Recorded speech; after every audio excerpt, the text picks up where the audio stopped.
Good morning, Goose.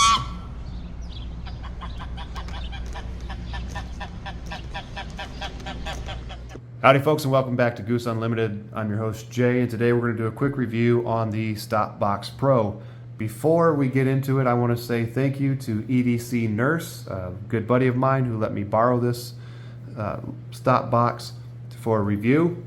I will have his profile linked down below. Make sure you guys find him on Instagram. He does more stuff on Instagram than he does on YouTube. A lot of good EDC content if you're into that. So looking at this StopBox Pro, I want to first note that it is a lockbox. It is not a safe. It does not have a higher level of security that a safe would have. It is designed simply to keep a firearm locked in case you have children or somebody that you don't want having access to your firearm. Obviously, if you've got a criminal who comes across this box or somebody who just really wants to get into it, they can do it. It's not that hard. It's completely made out of plastic. Dremel, angle grinder, things like that. You can just cut it open. You could pry it open probably. I didn't try that because it's not mine. So whenever EDC Nurse let me borrow this StopBox, he initially told me how to get into it, but we had stuff going on. I couldn't really remember. I didn't take notes, and I figured, you know what, I'll just give him a call and get the process and the combination to get into this. And whenever I finally got to the point where I was going to review it, I didn't call him. I figured, you know what, let me see how hard it is to get into this box. What I could remember is that you use a combination of these buttons here and then simultaneously press this button and then it gets open. So what I decided to do is go in and see what it feels like whenever I press this one and go through and press them all individually. That really didn't do much. So then I depressed that one.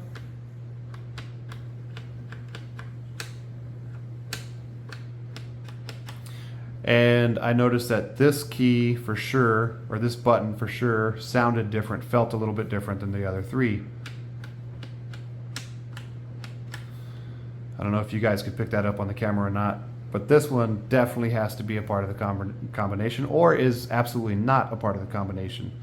It's kind of one of the things whenever you're figuring out combos for different things, is that if there's something that stands out, it either guarantees that it is or guarantees that it isn't. So from there, I'm going to say that this one is. I'm going to depress it. I'm going to depress this one, and then I'm going to go through and start depressing the rest in combination. And what I figured out was that depressing these two allowed me to press this one in all the way. And that opens up the box. Once again, that's how I figured out the combination for it. Going into this, there's a couple of other things about it. One is you can't just press these three all together and open it. You actually have to simultaneously press down to open the box. Now inside the lock box, you're gonna have your tether, which goes in this compartment here. He did not leave me with one, so I don't have it to show you. But what that tether does is it locks into this point here, so you can girth hitch it around something, put it in here, close the box,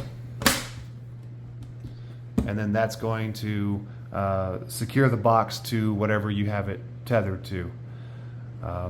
Now, if I was going to own a box like this, the only purpose I would have in it is to lock it and keep my firearm out of reach of kids.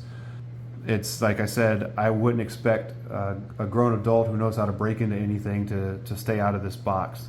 That's not really what it's designed for. It's just a minimal security lock box.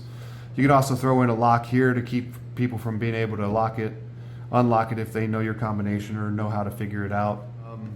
Overall, construction is pretty solid. You can't really flex it very much. I don't know what these run either, but if you're looking for something simple that will keep your firearm secure, out of the reach of the children or the wife or whoever you don't want to be able to put hands on it, look into these, check it out, or something similar. If you need something high level security or even a moderate level of security that's not going to be that easy to get into, My recommendation is to go with something that's metal construction and the hinges are not exposed. If the hinges are exposed, you can break into it. If the hinges are not exposed, it makes it harder to get into. I always recommend a physical key. I do have a pistol box that I use that's it's metal.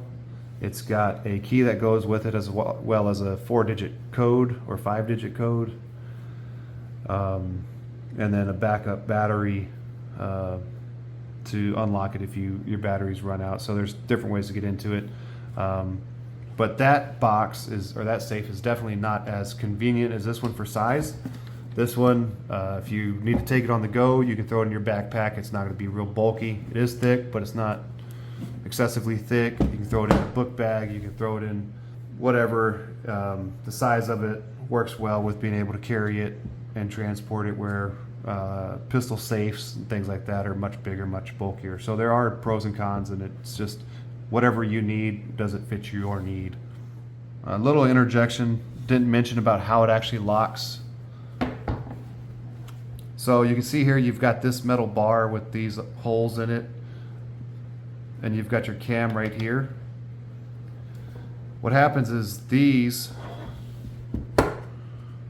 fit around these bolts and washers, or screws and washers, and then whenever it locks closed, they actually the bar slides around those, and so that's what keeps it from opening. It's also part of why you have to press down when you operate it, in case any of you guys were interested in how it actually works and secures. Thank you for watching. I hope this was helpful. Let me know what you think. Like, share, and subscribe if you like this video. I look forward to pushing out more. See you later, Goose.